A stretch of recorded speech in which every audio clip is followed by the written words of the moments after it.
Badminton lovers, kita jumpa kembali dalam channel Ahmad Komari. Dua video yang telah lalu kita mereview pertandingan tunggal putra dan ganda putra.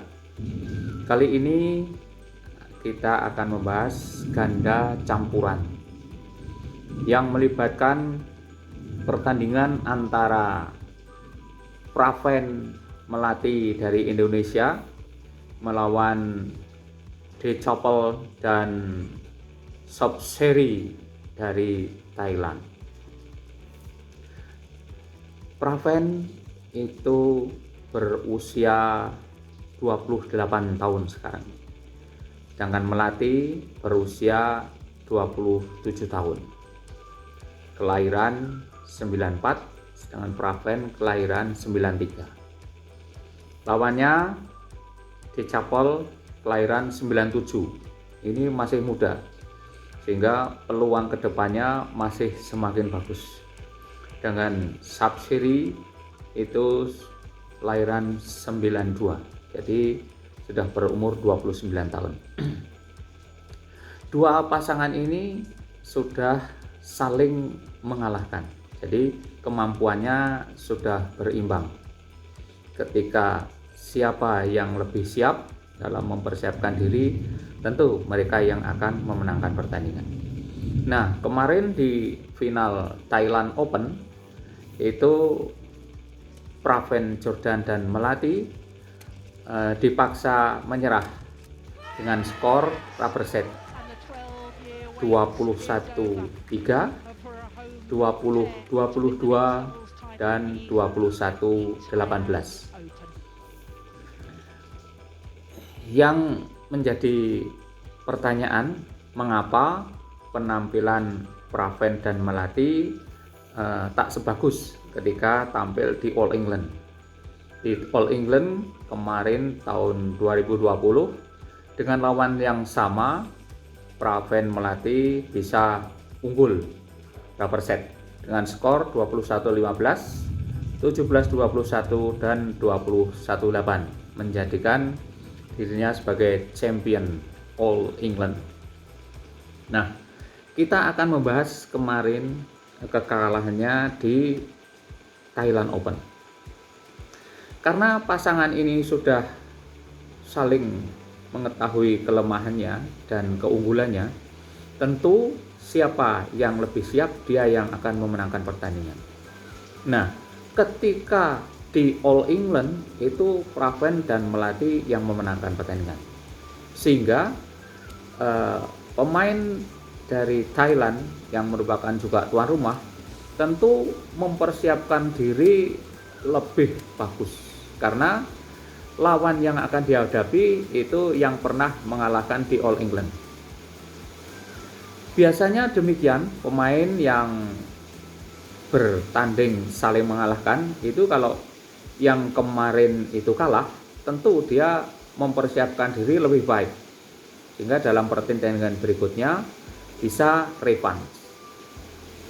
Nah, itu sering terjadi di beberapa pemain.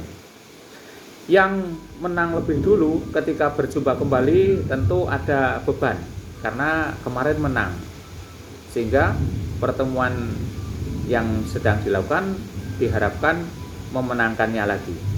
Nah, beban yang demikian itu bisa menjadi kontraproduktif, sehingga penampilannya tidak bisa enjoy, relax seperti kemarin ketika memenangkan pertandingan. Nah, ketika bertanding di Thailand kemarin di babak final itu Praven Jordan pada game pertama kalah telak 21-3. Nah, ini mengindikasikan bahwa di situ Praven dan Melati itu belum siap. Nah, jadi masih ada keraguan, belum tune, belum on, sehingga banyak pukulan-pukulan yang tidak bisa melewati net. Nah, sebenarnya pemain sekelas Praven itu mengembalikan smash backhand nyantol di net itu sesuatu yang tidak seharusnya terjadi. Sering dikatakan itu unforced error, kesalahan yang tidak perlu untuk sekelas Praven. Nah, ini barangkali karena penampilannya kurang enjoy. Pada game kedua itu bisa unggul dengan skor 22-20. Tetapi pada game ketiga ketika angka 17 sama, lalu lawannya bisa mengambil angka 18 dan Praven Melati menambah satu angka menjadi 18, kemudian lawannya bisa menyelesaikan dengan 21-18. Permasalahan yang ingin kita jawab adalah mengapa kemarin kekalahan itu terjadi di Thailand, padahal sebelumnya di All England kan menang. Nah, yang pertama tadi, secara teknis kedua pasangan ini sudah seimbang karena sudah saling mengalahkan. Nah, yang menjadi penyebab yang pertama, pemain yang pada pertemuan sebelumnya itu memenangkan pertandingan, ketika bertemu lagi di pertandingan berikutnya itu pasti ada beban karena kemarin menang, sekarang bagaimana dituntut untuk menang lagi. Nah, sedangkan pemain yang kemarin kalah tentu dalam berlatih lebih fokus, lebih giat karena sudah tahu sasaran calon lawannya adalah pemain yang kemarin mengalahkannya, sehingga kelemahan apa yang ada di dalam dirinya sudah diperbaiki di dalam latihan.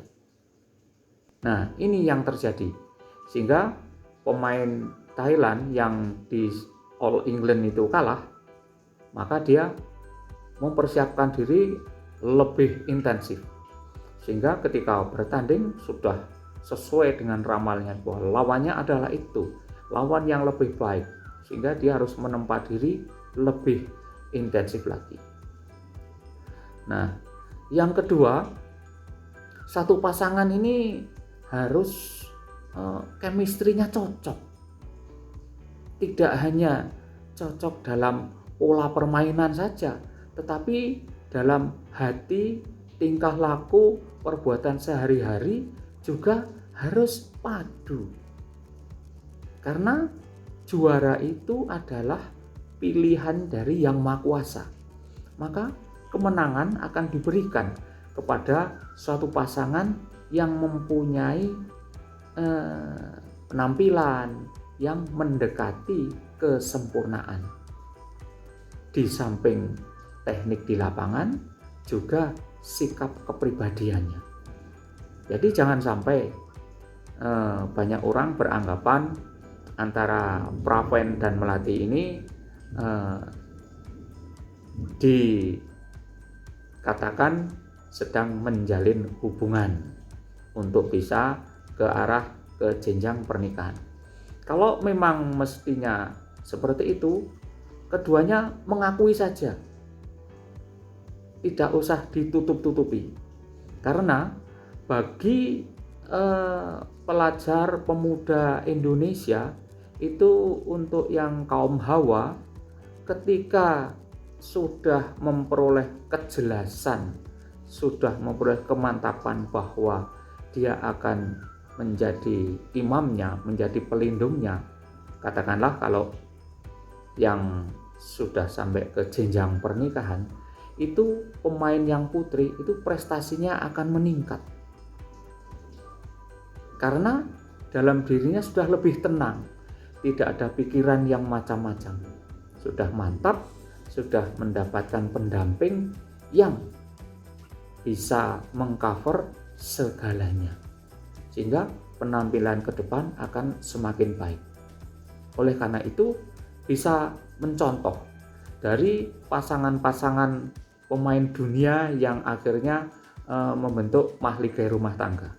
Seperti Susi dan Alan Budi Kusuma itu dulu ketika latihan saja itu sama-sama saling mendukung karena sudah badminton sudah sambil berpacaran dengan secara positif, sehingga keduanya itu tidak ada yang namanya rasa lelah, tidak ada yang namanya aras-arasan, pasti dalam kesehariannya semangat karena melihat pasangannya bermain. Nah, pasangan dari RRC juga banyak, itu para pemain menjadi pasangan hidupnya sehingga berprestasi. Nah, khusus Indonesia ini beda kulturnya. Kalau pemain Eropa mungkin belum menjadi pasangannya, belum menjadi suami istri maksudnya, itu ketika di lapangan merayakan satu kemenangan dengan berpelukan dan sebagainya, mungkin bagi mereka sudah tidak masalah. Tetapi bagi masyarakat Indonesia hal semacam itu masih dirasa tidak seharusnya.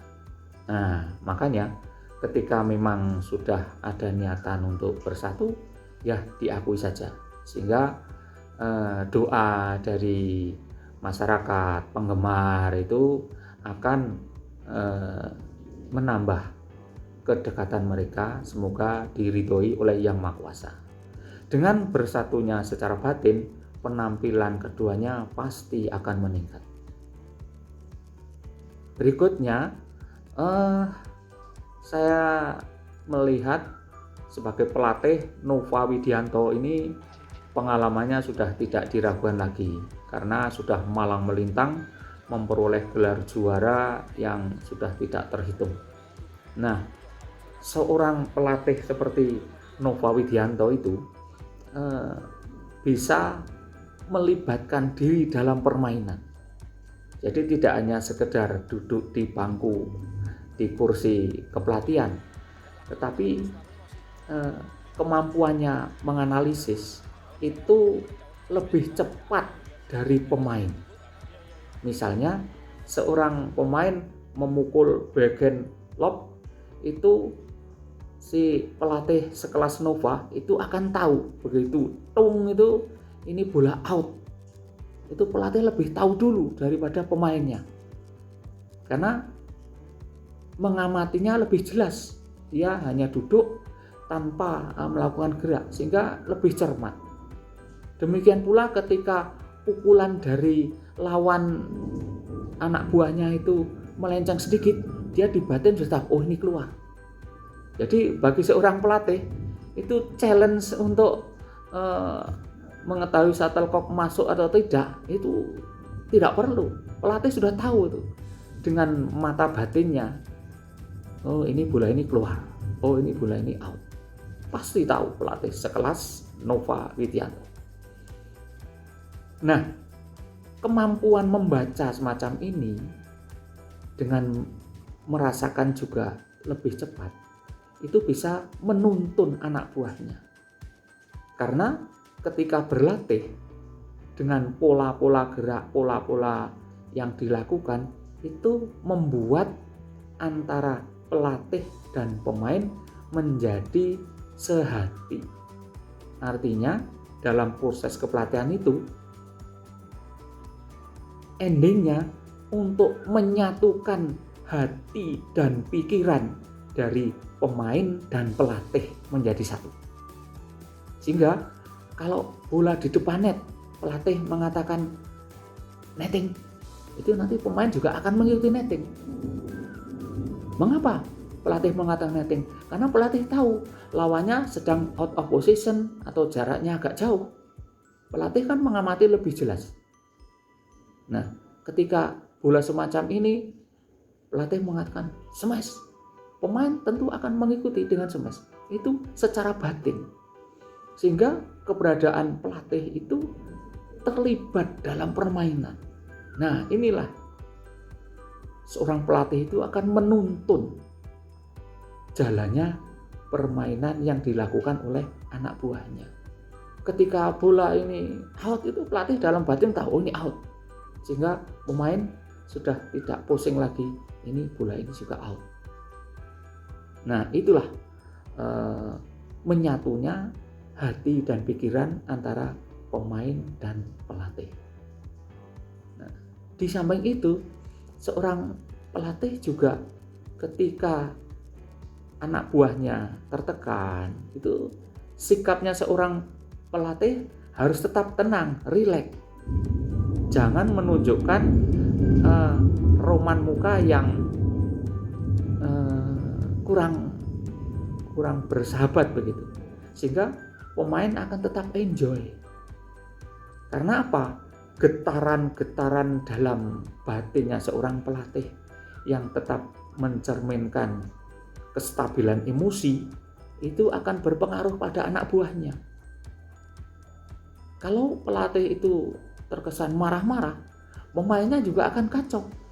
Karena tadi pemain yang sudah menyatu sehati, getaran-getaran di dalam hati akan mempengaruhi pada jiwanya.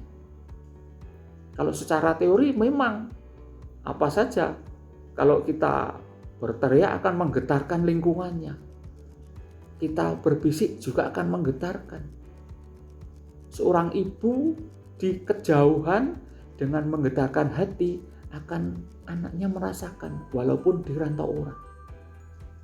Nah, inilah menyatunya dua hati, dan pelatih dan pemain ini perlu dimanfaatkan dengan cara pelatih melibatkan diri dalam permainan.